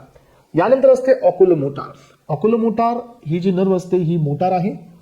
यांचं काम सेन्सेशनचं नाही आहे, यांचं काम आहे फक्त मुवमेंट ऑफ द आयबॉल. आयबॉलच्या मुवमेंट्स आहे एस्पेरेंट्स, लक्षात ठेवा. त्यामुळे ही फक्त मोटार आहे, यांचं काम सेन्सेशनचं नाही आहे. यांचं काम आहे ब्रेनने जे फंक्शन दिले आयबॉलचे रोटेशन करायचं, तेच यांचं काम आहे. म्हणून ही आयबॉलच्या मुवमेंटसाठी असते, ही मोटार आहे. त्यानंतर असते तुमची ट्रॉचलियर. सो ही मोटारच असते एस्पेरेंट्स. ही सर्व क्रॅनियल नर्व मधील सगळ्यात छोटी नर्व आहे क्रॅनियल नर्व, आणि हिचंही काम लक्षात ठेवा, हिचंही काम आयबॉलच्या मुवमेंटच असतं, लक्षात घ्या. यानंतर असते ट्रायजेमिनल. ट्रायजेमिनल ही असते तुमची 5th नंबर क्रॅनियल नर्व, आणि ही मिक्स्ड असते. मिक्स्ड इन द सेन्स ही आपल्या मोटारचे ही फंक्शन परफॉर्म करते आणि ही नर्व सेन्सरीचे पण फंक्शन परफॉर्म करते. हे आपल्या फेशियल, हे जे फेशियलचे जेवढे काही पार्ट्स आहेत ना इथं डिस्ट्रीब्यूट झालेले असते. ही मॅक्झिलरी असते, देन ऑफ्थॅल्मिक असते आणि मॅन्डिब्युलर असते. असे तिचे V1, V2 आणि V3 असे 3 लोकेशन असतात. एस्पेरेंट्स सेन्सेशन करणे फेसवरतीचे आणि motor function just such as the biting and the chewing. कुठे टच करत असेल तर ते सेन्सेशन करणे. तुम्ही पाहता की पॅरालिसिसमध्ये सो जे आपल्या चेहऱ्याची जी ओरिएंटेशन आहे हे थोडंसं चेंज होतं. आणि मग डॉक्टरकडे गेल्यानंतर डॉक्टर हा तुम्हाला फेशियल मसाज सांगतो. म्हणजे काय की ही जी ट्रायजेमिनल नर्व असते ना ही डॅमेज झालेली असते. डॅमेज इन द सेन्स की हिला व्हायरल इन्फेक्शन असतं किंवा ही परसिस्टंट डिपोलरायझेशनमध्ये गेलेली असते. तर with the help of massage आपण त्याला वापस त्याच्या फंक्शनिंगमध्ये घेऊन येतो आणि त्या पॅरालाइज कंडिशनला आपण ओव्हरकम करण्याचा प्रयत्न करत असतो. यानंतर असते ॲब्ड्युसन्स. तर ही पण लक्षात ठेवा, तर ही मोटार नर्व आहे abducens, originated from the nucleus in the pons. So ही ॲब्ड्युसन्स असते जी न्यूक्लियस ऑफ द पॉन्स इथून ही या ठिकाणी. आणि एक पॉईंट लक्षात ठेवा स्टुडंट्स, तर ही जी नर्व आहे ही ॲब्ड्युसन्स, सो या नर्वचं जे फंक्शन आहे सो इथं हिचं वापस आयबॉलवरतीच फंक्शन आहे ॲब्ड्युसन्सचं. आयबॉलचेच रोटेशन दाखवते तुम्हाला, मी इथं दाखवतो. तर यांच्यामध्ये किती नर्वज असतात पहा. सो यांना मसल्स किती असतात आपल्या आयबॉलला रोटेशन करणारे. एक सुपिरियर ऑब्लिक असते, सुपिरियर रेक्टस एक असते, मेडियल रेक्टस एक असते, लॅटरल रेक्टस एक असते, इन्फिरियर रेक्टस असते आणि इन्फिरियर ऑब्लिक असते. अशा 6 मसल्स असतात जे आपल्या डोळ्यातला आयबॉल फिरवतात. आणि या मसल्सला रेग्युलेट करण्यासाठी आपल्याकडे 3 क्रॅनियल नर्व्स असतात. मग आता याच्यामध्ये आपण काय पाहिली, सो याच्यामध्ये आपण पाहिली या ठिकाणी ॲब्ड्युसन्स पाहिली, राईट. तर ॲब्ड्युसन्स नर्व काय करते पहा, तर ही कंट्रोल करते lateral rectus muscles, lateral rectus muscle. आयची मुवमेंट आउटवर्ड आणि सो इनवर्ड ही जी मुवमेंट असते ही रेग्युलेट करते. हे थोडंसं डिटेलमध्ये आहे, खूप डीप झालं आहे. आणि सो पण तुम्हाला माहिती असू द्या आपल्याकडे जी 3 नर्व आहेत कोणत्या कोणत्या. सो या ठिकाणी 5 नंबरची सोडून येस ट्रायजेमिनल सोडा, हे ट्रॉचलियर आणि ओक्युलोमोटार 1, 2 आणि ही शेवटची ॲब्ड्युसन्स, या 3 नर्व आपल्या आयबॉलच्या मुवमेंटला रेग्युलेट करतात. हे फक्त लक्षात ठेवा, ह्या 3 मसल्स आपल्या आयबॉलच्या मुवमेंटला रेग्युलेट, त्या 3 नर्व्स आयबॉलच्या मुवमेंटला रेग्युलेट करतात. 5th नंबरची ट्रायजेमिनल जी असते ना ती आपल्या फेशियल एक्सप्रेशनवरती, एक्सप्रेशन नाही सेन्सेशनवरती हे काम करते. ही आहे बघा फेशियल एक्सप्रेशनची, दॅट इज फेशियल. ही आपली 7 नंबरची क्रॅनियल नर्व असते फेशियलवाली. ही फेशियल एक्सप्रेशनला रेग्युलेट करते. Function in the convince of the taste sensation, scalp sensation, sensation from the skin in the ear canal. तर इथले सगळे सेन्सेशन ह्या फेशियलकडे असतात. 8 नंबरची असते वेस्टिब्युलो कॉक्लिअर नर्व. तर ही लक्षात ठेवा, ही वेस्टिब्युलो कॉक्लिअर नर्व ही महत्त्वाची असते. 8 नंबरची असते, ही आपल्या इयरमधील फंक्शन्सला परफॉर्म करते, ही हिअरिंगचे फंक्शन्सला परफॉर्म करते. याचा अर्थ ही ऑडिटरी सिग्नलला घेते. सो आणि आपल्या ऑडिटरी लोब एरियामध्ये जाऊन ही देते. यानंतर असते ग्लॉसिफॅरेंजियल नर्व. तर ही मिक्सड असते, ही पण सेन्सरी आहे. याच्या आधीची मिक्सड आहे, ही मोटार आहे, ही मिक्सड आहे, ही पण मोटार आहे, सेन्सरी. शेवटी तुम्हाला मी काही नंबर्स देईल, त्या नंबर्सला लक्षात ठेवायचं आणि सगळ्या नर्व एकत्र सोबत करायच्या. थोडंसं थांबा, हे झाल्यानंतर आपण त्याला डिस्कस करूया. तर आता आपण आलोय वेस्टिब्युलो कोक्लिअर नर्वकडे. सेन्सरी आहे, ही आपल्या ऑडिटरी नर्वला रेग्युलेट, ऑडिटरी फंक्शन्सला रेग्युलेट करते. ग्लॉसिफॅरेंजियल नर्व आहे एस्पायरेंट, ही बॅरो रिसेप्टरवरती असते आणि किमो रिसेप्टरवरती असते. हे कुठे असतात माहिती आहे का तुम्हाला एस्पायरेंट्स, तर हे इथून जो आपला हार्टचा जो आर्च ऑफ अवॉर्टा आहे इथून आपल्याकडे काही आर्टरीज वरती आल्या पहा. ब्रॅकोसिफेलिक आर्टरी आली, कॉमन कॅरोटिड आर्टरी आली आणि लेफ्ट सबक्लॅव्हिन आर्टरी आली. तर ही कॉमन कॅरोटिड आर्टरी वरती आल्यानंतर बायफर्गेट होते आणि इथं आपल्याकडे डायलेटेड पार्ट असतो, that is coronary choroid sinus. आणि ह्या कोराइड सायनसवरती इथं आपल्याकडे बॅरो रिसेप्टार आणि किमो रिसेप्टर्स असतात. बॅरो रिसेप्टार्स रेग्युलेट करतात ब्लड प्रेशर आणि किमो रिसेप्टार रेग्युलेट करतात chemical composition of the blood. आणि ह्या दोन्ही रिसेप्टरला कंट्रोल करण्यासाठी ही ग्लॉसिफॅरेंजियल नर्व असते. यानंतर तुमची महत्वाची म्हणजे खूप जास्त महत्वाची दॅट इज वेगस नर्व. हे एक्झाम मध्ये येते 10th क्रॅनियल नर्व असते एस्परेंट आणि ही ॲसिटिल कोलिनची नर्व असते. ही हार्ट रेटला पण रेग्युलेट करणारी नर्व असते. या नर्वचं काम असतं ॲसिटिल कोलिनला रिलीज करणे आणि हार्ट रेटला डिक्रीज करणे. म्हणजे vagus nerve is responsible for the bradycardia. आणि ही 10th नंबर आहे आणि ही खूप लॉंगेस्ट आहे. सगळ्यात मोठी क्रॅनियल नर्व ही वेगस असते. सो ही लॉंगेस्ट क्रॅनियल नर्व आहे आणि ही मिक्सड आहे. ॲक्सेसरी नर्व ही मोटार आहे. तर हे पहा स्टर्नोक्लेडोमॅस्टॉइड आणि ट्रॅपेझियस मसल्स. तर हे लक्षात ठेवा, इथं असतात हे मसल्स आपल्या. So this is the sterno cleidomastoid, इथल्या मसल्स असतात. आणि पाठीमागचे जे असतात this is what the trapezius muscle, हे पाठीमागचे इथले असतात. तर या मसल्सला रेग्युलेट करून ही आपल्या आईची हेडची मुवमेंट रेग्युलेट करत असते. This is what the 11th number ही मोटार आहे. सो स्टर्नोक्लेडो मेस्टॉइड्स आणि ट्रॅपेजियस मसल्सला रेग्युलेट करते. आणि शेवटची असते spine, that is hypoglossal nerve, ही पण मोटार असते. तर ही आपल्या टंगला रेग्युलेट करते स्पीच आणि सॉल्व्हिंगसाठी. तर अशा प्रकारे आपल्याकडे झालेले आहेत सर्व क्रॅनियल नर्व्हज. आणि याच्यामध्ये आजपर्यंत सेन्सरी किती होत्या पहा. आता सेन्सरीमध्ये फर्स्ट वाली सेन्सरी आहे, सेकंड वाली सेन्सरी आहे आणि आजपर्यंत 8 नंबरची सेन्सरी आहे. बाकी सगळ्या मिक्स्ड आणि मोटार आहेत. म्हणजे तुम्हाला हे लक्षात ठेवायचे 128 फिगर, 128 फिगर हे सेन्सरीचं आहे. यानंतर पहा मोटार कुठे कुठे आहेत. तर लक्षात ठेवा आजपर्यंत 3 नंबर, 4 नंबर, 6 नंबर आणि यानंतर तुम्ही खाली येताय तर तुमचा 11 नंबर आणि 12 नंबर. सो या ठिकाणी बघा 3, 4 अँड 6, 346 करेक्ट, 10. सो आणि इथं तुम्हाला 10 नाही रे, 11 आणि 12 नॉट 10. सो 11 प्लस 12 म्हणजे काय, 346 अँड 11 अँड 12. तर या नर्वज असतात एस्पारेंट्स तुमच्या मोटार. मग तुम्हाला दोनच गोष्टी लक्षात ठेवायच्या. सो सेन्सरी आहेत 3, 128, मोटार आहेत सो 5, 3, 4, 6, 11 आणि 12. बाकीच्या राहिल्या मिक्स. हां, तर तुम्ही असं करूनच याला लक्षात ठेवायचे, अदरवाईज मग लक्षात राहणार नाही. आणि दुसरी गोष्ट तुम्हाला नावं माहीत असायला पाहिजे. तुम्हाला जर विचारण्यात आलं की वेगस नर्व नंबर किती आहे तर तुम्हाला 10th हे सांगता आलं पाहिजे. आलं लक्षात. तुम्हाला सो ऑप्टिक नर्व कुठे आहे तर सेकंड सांगता आलं पाहिजे. म्हणजे तुम्हाला सांगता आलं पाहिजे नर्व सेकंड कोणती आहे, थर्ड कोणती आहे, फोर्थ कोणती आहे, 5th नंबर कोणती आहे, ट्रायजेमिनल कोण आहे, वेगस कोण आहे, ग्लॉसिफेरेंजियल कोण आहे, वेस्टिब्युलो कोक्लिअर कोण आहे. तर हे नर्वचे सेकंड नेम, सेन्सरी आणि फंक्शन्स. तर हा चार्ट पूर्णच इम्पॉर्टंट आहे. इथं काही डिफरन्सिएशन घेण्याआधी काही इम्पॉर्टंट डेफिनेशन्स तुमच्यासाठी मी दिल्यात. इम्पॉर्टंट डेफिनेशन्समध्ये पहिली डेफिनेशन आहे that is the resting membrane potential. So पहिली डेफिनेशन तुमच्या समोर आहे आणि that is the resting membrane potential. काय असतं रेस्टिंग मेम्ब्रेन पोटेन्शियल? तर तुम्हाला माहिती असू द्या की ज्या वेळेला न्यूरॉन हे रेस्टमध्ये असतात त्यावेळेला न्यूरॉनवरती जे पोटेन्शियल आहे ते असतं रेस्टिंग मेम्ब्रेन पोटेन्शियल. तर हे जनरली किती असतं, -70 मिलीव्होल्ट असतं. जनरली हे पोटेन्शियल किती आहे, तर जनरली हे पोटेन्शियल -70 मिलीव्होल्ट आहे. हे पहा, it is defined as the electrical potential difference across the plasma membrane when the cell is in non excited state. म्हणजे काय, ज्याला सेल हे रेस्टिंगमध्ये आहे त्यावेळेला त्याच्यावरती जे पोटेन्शियल आहे तर हे पोटेन्शियल म्हणजे resting membrane potential that is -70 millivolt.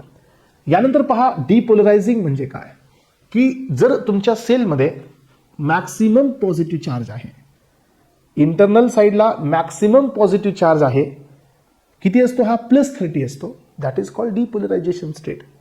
डिपोलरायझेशन म्हणजे मधल्या साईडला तुम्हाला किती चार्ज आहे, 30+ आहे.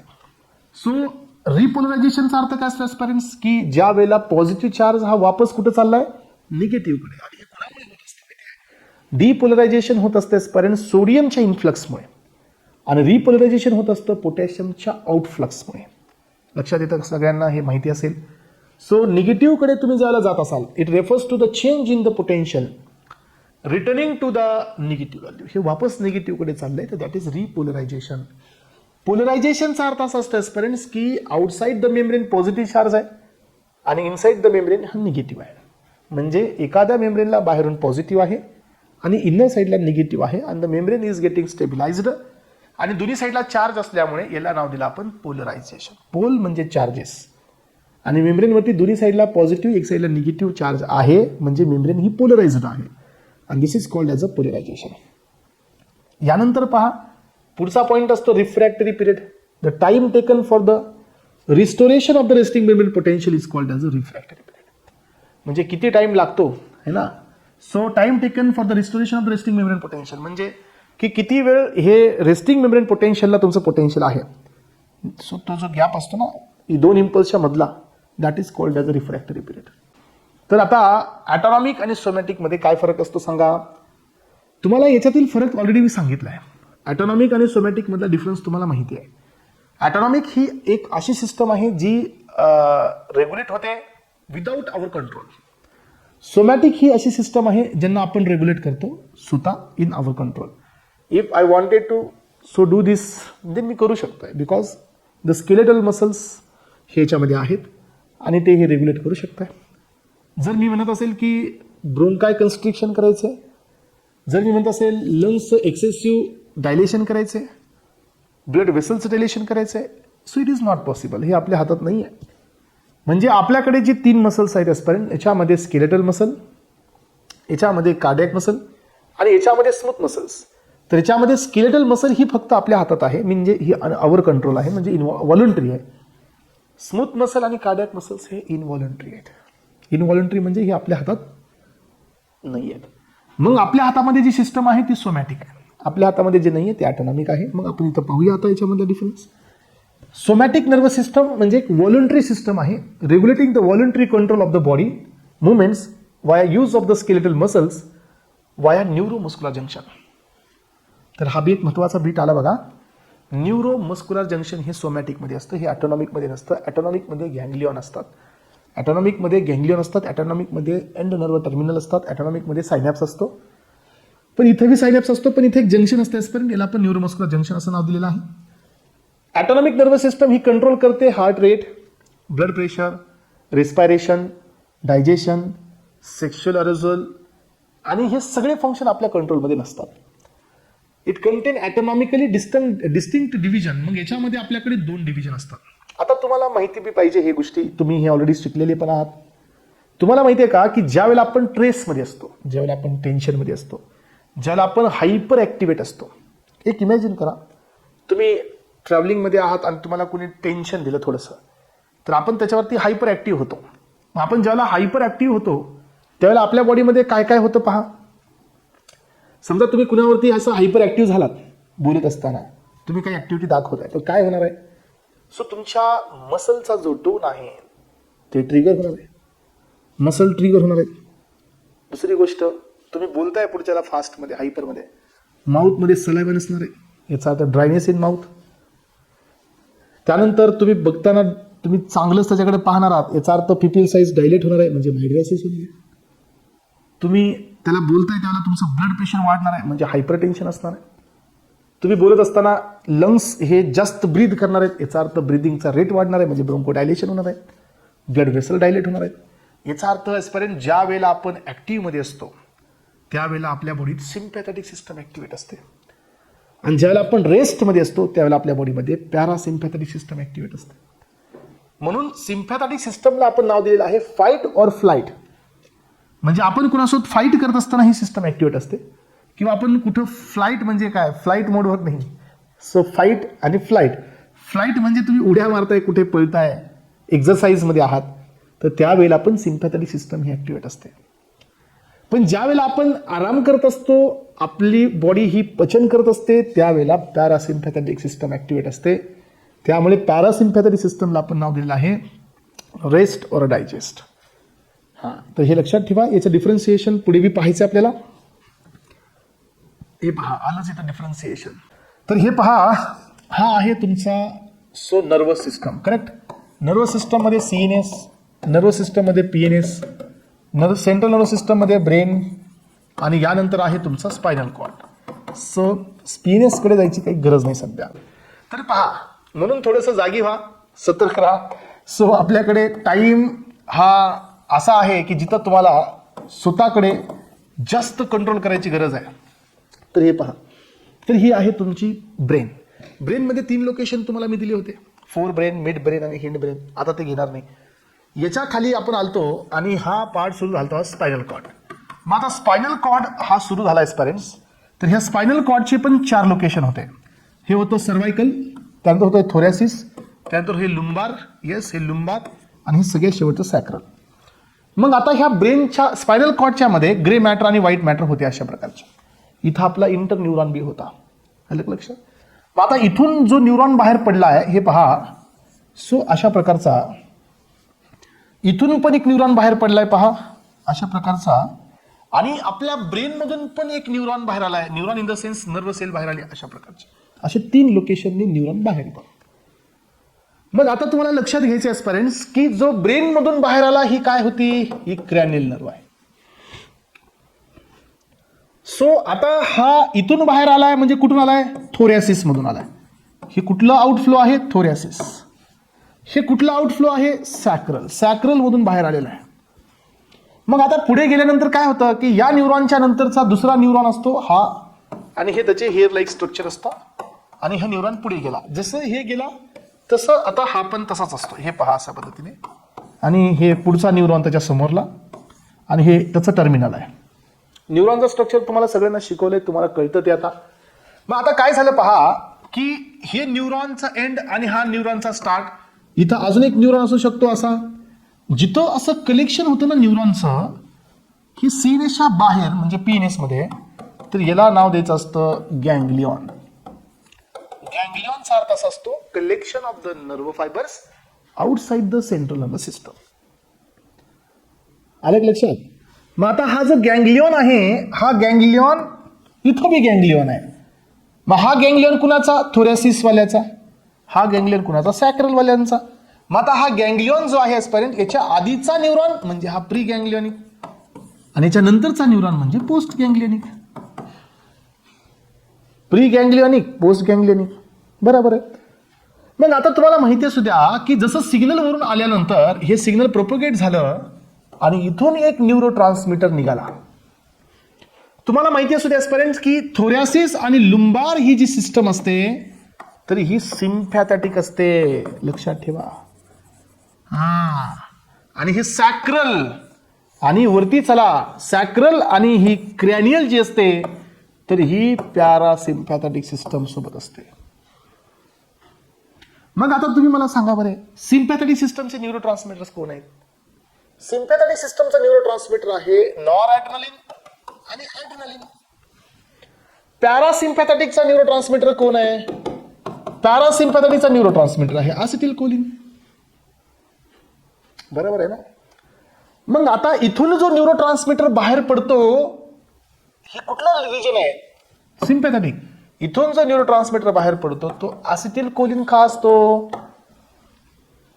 सिस्टम तर सिम्पॅथॅटिक आहे, हे एक्सेप्शन आहे. अलग लक्षात? आणि इथून तर 100% असिटिल कोलिनच असणार आहे, कारण ही सिस्टमच कोलिनर्जिक आहे. तर एस्पॅरेंट लक्षात घ्या, माझे 2 स्टेटमेंट आतापर्यंत क्लिअर करा. सो जो न्यूरॉन थोरॅसिस आणि जो न्यूरॉन लुंबार मधून बाहेर आलाय तो न्यूरॉन सिम्पॅथॅटिक आहे. जो न्यूरॉन सॅक्रल मधून आणि जो न्यूरॉन क्रॅनियल मधून बाहेर आला तो पॅरासिम्पॅथॅटिक आहे. हे कसं ओळखायचं? तर त्याच्या एंड टर्मिनल वरून. मग आता सिम्पॅथॅटिक न्यूरॉन आहे ह्याचा गँग्लियॉन, हे सिम्पॅथॅटिक गँग्लियॉन आहे. पॅरासिम्पॅथॅटिक न्यूरॉन आहे त्याचा गँग्लियॉन आहे पॅरासिम्पॅथॅटिक गँग्लियॉन आहे. तर इथं जो गँग्लियॉनच्या आधीचा जो आहे प्री गँग्लियॉनिक फायबर, इथं पण आहे प्री गँग्लियॉनिक फायबर. तर एस्पॅरेंट सिम्पॅथॅटिक मध्ये गँग्लियॉन मध्ये न्यूरो ट्रान्समीटर असिटिल कोलिन आहे. याचा अर्थ सिम्पॅथॅटिक सिस्टम जरी असली तरी प्री गँग्लियॉनिक न्यूरॉन हा कोलिनर्जिकच आहे, म्हणजे पॅरासिम्पॅथॅटिक आहे. डबल एकदा लक्ष करा. सो मी काय सांगितलं, थोरॅसिस आणि लुंबारचा जो आउटफ्लो आहे तो आउटफ्लो सिम्पॅथॅटिक आहे. सिम्पॅथॅटिक आउटफ्लो जिथं कुठं न्यूरॉन थोरॅसिस आणि लुंबार मधून बाहेर पडतील ते सिम्पॅथॅटिकचे न्यूरॉन आहेत. दोन्ही बी असतात, पण एक्सेप्शन मध्ये गँग्लियॉनचा आधीचा न्यूरॉन म्हणजे प्री गँग्लियॉनिक जरी थोरॅसिस आणि लुंबार मधले जरी असेल तरी हा कोलिनर्जिक आहे. आणि जो गँग्लियॉनच्या नंतरचा न्यूरॉन असतो हा, तर हा ॲड्रेनर्जिक आहे. म्हणून या ठिकाणी इथून बाहेर पडतो नॉरएड्रेनालिन आणि ॲड्रेनालिन. आलं लक्षात? आणि पॅरासिम्पॅथॅटिक मध्ये गँग्लियॉनच्या आधीचा बी पॅराचाच आहे म्हणजे असिटिल कोलिनचाच आहे, आणि इथूनचा बी असिटिल कोलिनचाच आहे. म्हणून पहा, पॅरासिम्पॅथॅटिक मध्ये प्री गँग्लियॉनिक फायबर बी असिटिल कोलिनचंच आहे, पोस्ट गँग्लियॉनिक पण असिटिल कोलिनचंच आहे. सिम्पॅथॅटिक मध्ये प्री गँग्लियॉनिक असिटिल कोलिनचं आहे आणि पोस्ट गँग्लियॉनिक नॉरएड्रेनालिनचं आहे. सिम्पॅथॅटिक मध्ये सिम्पॅथॅटिक आउटफ्लो म्हणजे कुठला असतो? थोरॅसिस आणि लुंबार मधला असतो, दॅट इज थोराकोलुंबार आउटफ्लो. पॅरासिम्पॅथॅटिकचा असतो क्रॅनियल आणि सॅक्रल मध्ये, दॅट इज क्रॅनियो सॅक्रल आउटफ्लो. यानंतर अजून एक डिफरन्स असतो, आजपर्यंत लक्षात घ्या की सिम्पॅथॅटिक मध्ये हा जो प्री गँग्लियॉनिक फायबर असतं हे शॉर्ट असतं आणि पोस्ट गँग्लियॉनिक फायबर हे लॉंग असतं. पॅरासिम्पॅथॅटिक मध्ये प्री गँग्लियॉनिक फायबर हे लॉंग असतं आणि पोस्ट गँग्लियॉनिक फायबर हे शॉर्ट असतं. त्यामुळे सिम्पॅथॅटिक मध्ये गँग्लियॉन हा स्पायनल कॉर्डच्या जवळ असतो आणि पॅरामध्ये गँग्लियॉन हा ऑर्गनच्या जवळ असतो, कारण त्याच्या खाली ऑर्गन असतात नंतर. कळाला का डिफरन्स? एवढा डिफरन्स माहीत असावा एक्झामसाठी कॉम्पिटेटिव्ह. हां, नाहीतर मग हम चले बाजार. सो मग पुन्हा काही खरं नाही, सगळंच गेलं, काहीच नाही राहिलं, असं झालं पाहिजे पुन्हा नंतर. हा, तर हे लक्षात ठेवा की आपण या ठिकाणी हे डिफरन्सिएशन क्लिअर केलेलं आहे. मग आता तुम्हाला माहिती आहे का, आपल्या ब्रेन मधून काही नर्व कोलिनर्जिक आल्यात. एक तुम्हाला तर ऑलरेडी सांगितली 10 नंबर, पण याच्यासोबत अजून काही असतात बघा. 3 नंबर, 7 नंबर, 9 आणि 10 नंबर असे 4 असतात. 3, 7, 9 आणि 10 हे क्रॅनियल नर्व असतात, पण हे पॅरासिम्पॅथेटिकचे असतात. मग आता बघू आपण हा डिफरन्स. पॅरासिम्पॅथेटिक नर्व सिस्टम म्हणजे कुठला आउटफ्लो आला? क्रॅनिओसॅक्रल.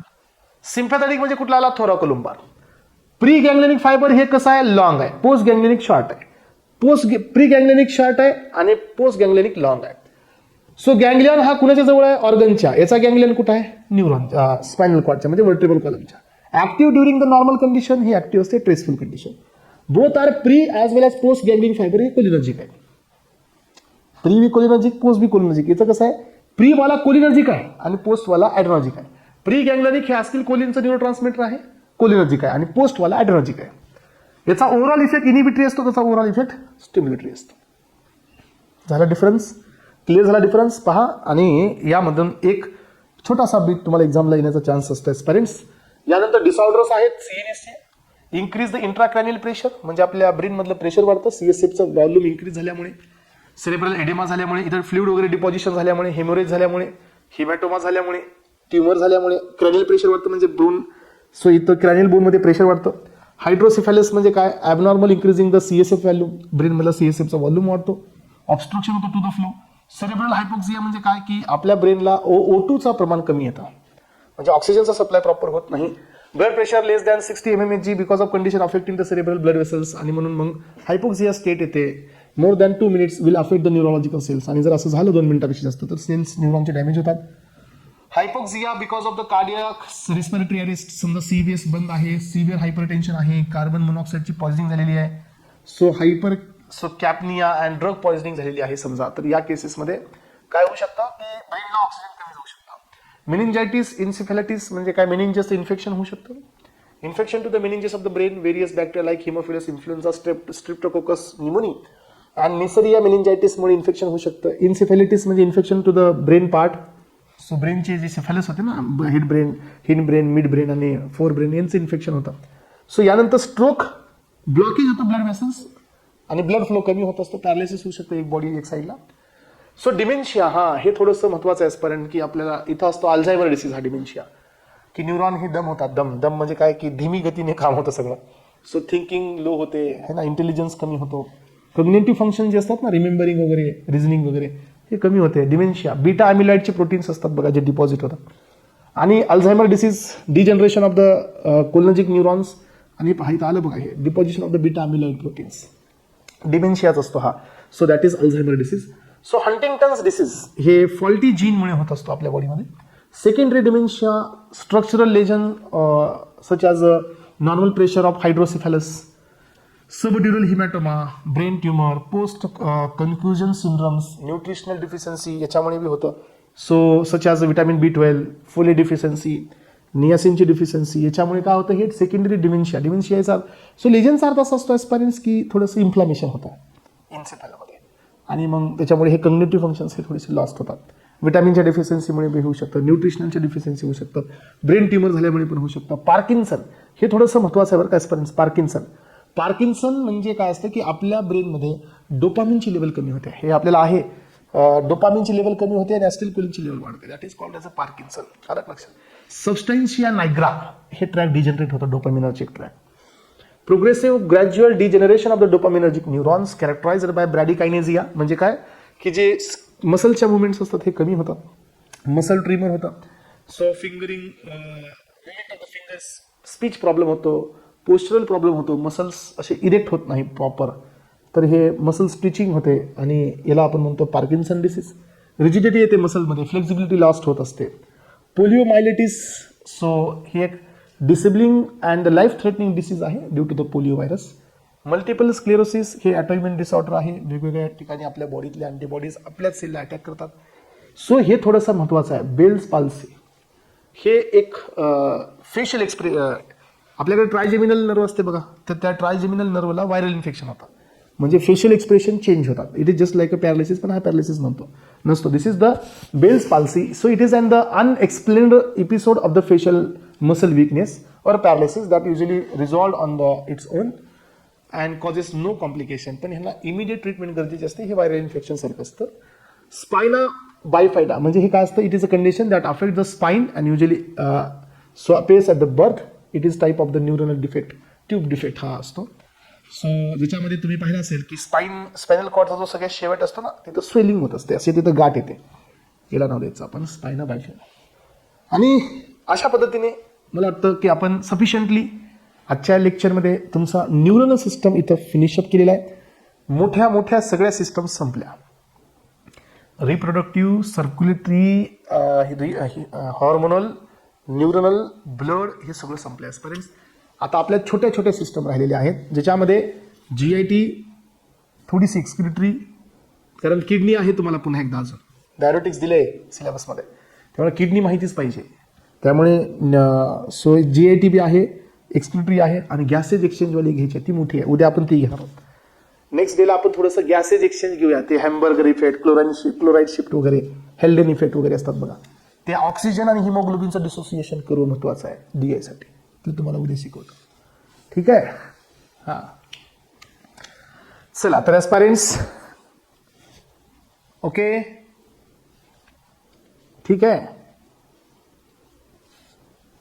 आणि आता असं होतं की लेक्चर संपलं की झोप बी जाते. सगळ्यात मोठा प्रॉब्लेम हा बी आहे. आणि तुम्ही पहा, लेक्चर जोपर्यंत चालू होतं झोप येतच होती, लेक्चर संपलं की झोप येतच नाही. पुन्हा आपण सगळ्याला सांगतो माझं लेक्चर 11 वाजता संपतं, मला लय झोप नंतर लेट येते, आणि 11 पर्यंत फुल झोप येत असते. 11च्या नंतर 1 पर्यंत झोपच येत नाही, आहे की नाही? असं होतं का? येस, असं होतं. ठीक आहे, चला, thank you so much. Have a nice day. Thank you.